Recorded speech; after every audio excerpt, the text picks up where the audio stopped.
This news update is brought to you by... Hi, I'm Red Plastic Bag. Anyone who knows me knows I don't like cold.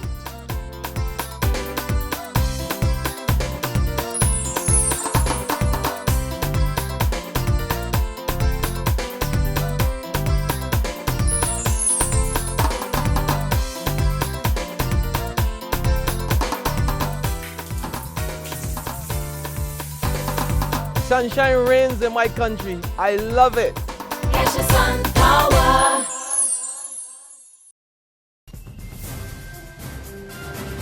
This is the Noon Barbados Today update for Monday, March 17th, 2014. I'm Dawn Paris.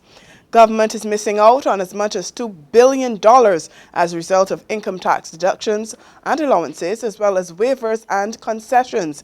And Minister of Finance Chris Sinclair says the state of affairs cannot continue. Introducing the appropriations bill, the estimates as it's known, Sinclair says the figure is significant as the country has to find ways of putting back what's going out. That is why I have commissioned, Mr. Speaker, sir, under the Ministry of Finance, technical assistance from the International Monetary Fund Fiscal Affairs Department to do a complete analysis of the tax system in Barbados, direct and indirect. Because this is a matter that has to be addressed going forward because it is really a very troubling issue. Minister Sinclair says the authorities also need to deal with professionals who refuse to pay their fair share of taxes. People who are professionals, whether they're dentists, doctors, lawyers, engineers, or whatever the case may be, should be made, frankly, in my view, to present tax clearance certificates from Inland Revenue Value-Added Tax and otherwise in order to have their licenses renewed. One of the major charges for the Barbados Revenue Authority in its work is going to be looking at that issue. The wider the base that you have to put the tax on, the lower the instance. That's, Mr. Speaker, sir, that's to be expected. And therefore, we have to ensure that everybody pays their fair share. Otherwise, we find ourselves having to levy on the same people over and over and over again. It's not fair. The estimates debate is continuing. The sugar harvest has finally started. Sugar workers early this morning began cutting canes, which are already being transported to the Portville factory in St. Thomas, the only factory in operation as the one at Andrews prepares to be refurbished as a multi-purpose factory. Some plantations are putting the final touches in place. However, to get started, the harvest is expected to run until June.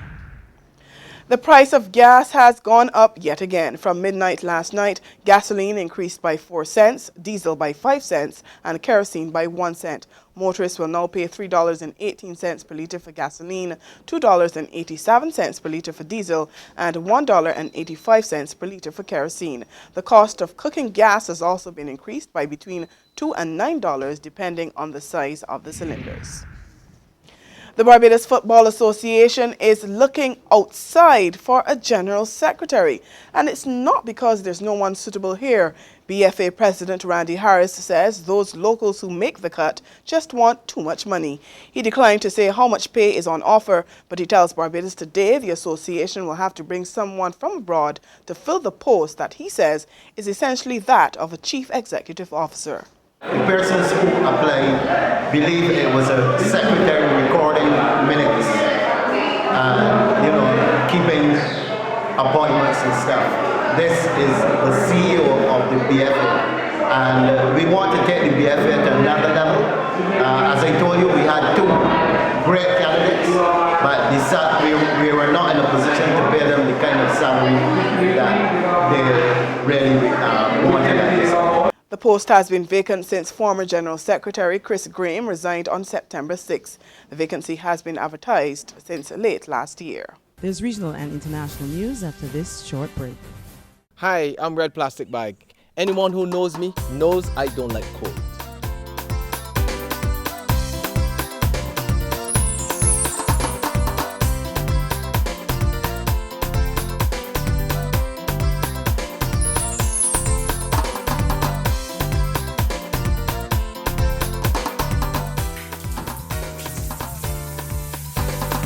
Sunshine reigns in my country. I love it. Catch the sun power.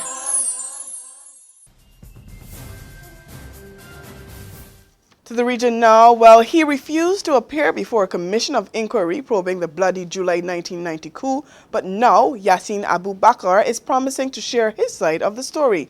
Bakr, the leader of the radical Jamaat al-Muslimin who led the insurrection, says he's ready to tell the truth. Very soon we are going to be hosting our own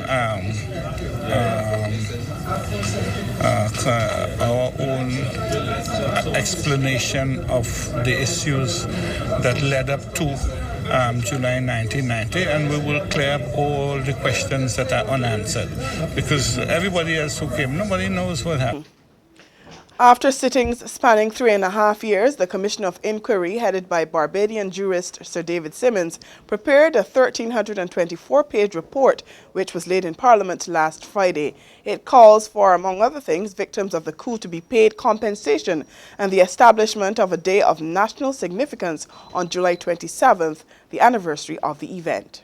At least 24 people, including one legislator, were killed during the six-day insurrection.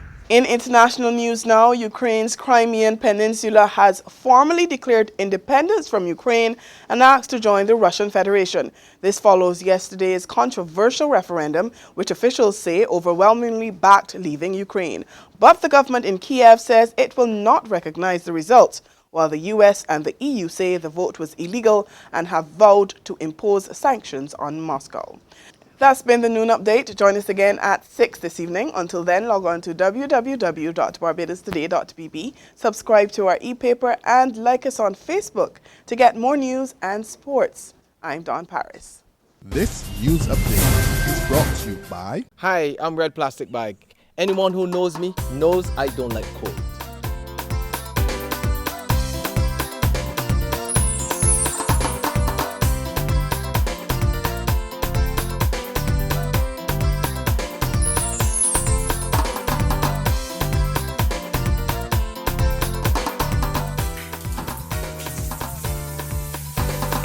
Sunshine. Hi, I'm Red Plastic Bag. Anyone who knows me knows I don't like cold.